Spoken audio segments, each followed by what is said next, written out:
Və sonda Kiçik Qafqaz Sıra dağlarının şimal-şərq hissəsində dəniz səviyyəsindən 1000-3060 metr hündürlükdə yerləşən Göygöl Milli Parkı füsunkar təbiəti ilə göz oxşayır. Milli park canlılar aləmindən zəngindir. Əməkdaşlarımız park ərazisində mövcud olan canlıların izlənməsi prosesi ilə tanış olub. Bu prosesin necə həyata keçirilməsini indi sizə də göstərəcəyik.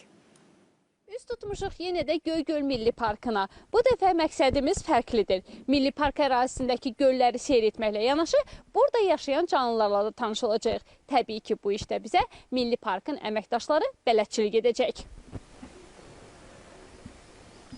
Parkın heyvanlar aləmi bir çox vəhşi məməli və quş növlərindən ibarətdir. Onların ərazidə yayılması və yaşam ortamı foto-video tələlər vasitəsilə izlənilir. Tələlər Ekologiya və Təbii Sərvətlər Nazirliyi, İdeya İctimai Birliyi və Ümumdünya Təbiəti Mühafizə Fondunun birgə layihəsi çərçivəsində quraşdırılır. Deməli, bu günləri biz buradan başlayaq, sizinlə birgə gedək Quş Gölünə.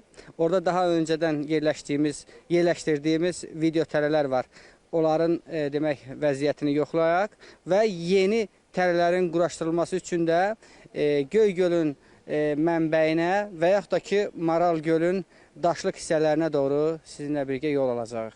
Canlılar səs-küydən uzaq, meşənin dərinliyində yaşadığından bir neçə kilometr avtomobilə qət etdikdən sonra taladan meşənin içərisinə doğru piyada yol alırıq.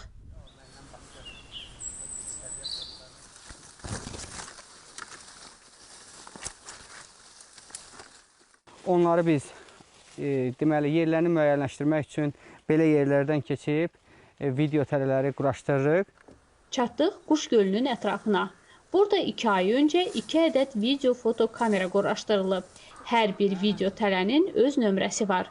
Onu yerləşdirərkən həmin ərazinin GPS ilə koordinatları götürülüb. Meşəlik ərazilərdə video tələləri qurmaq üçün bax, belə keçilməz yerlərdən keçib getmək məcburiyyətindəyik. Çünki vəhşi heyvanlar da elə bax belə sıx ərazilərdə, həm meşəliklə örtülü olan ərazilərdə daha çox yaşamağa üstünlük verirlər. İkinci video tələyə baxış keçirtmək üçün yaxınlaşırıq və beləliklə özümüz də tələyə düşmüş oluruq. Video tələlər səsə qarşı həssas olurlar və bu da imkan verir ki, yaxınlıqda canlıların səs-küyü hərəkəti olarsa, kamera işə düşsün və bir neçə saniyə çəkib dayansın. Milli Parkın rəsmisi deyir ki, tələlər yırtıcılara görə nisbətən yüksək yerlərə qoyulur. Lakin nə qədər görünməz və əl çatmayan nöqtəyə qoyulsa da, canlılar meşədə yad cisim olduğunu dərhal hiss edirlər. Və beləliklə bu video tələyə baxış keçirik. Hal-hazırda batareyası deməli çox normaldır və müəyyən sayda kadrlar da çəkdiyi görünür. Biz deməli cihazı söndürəndən sonra kartı dəyişəcəyik və bugün qərar veririk ki, cihaz yenə burada qalsın.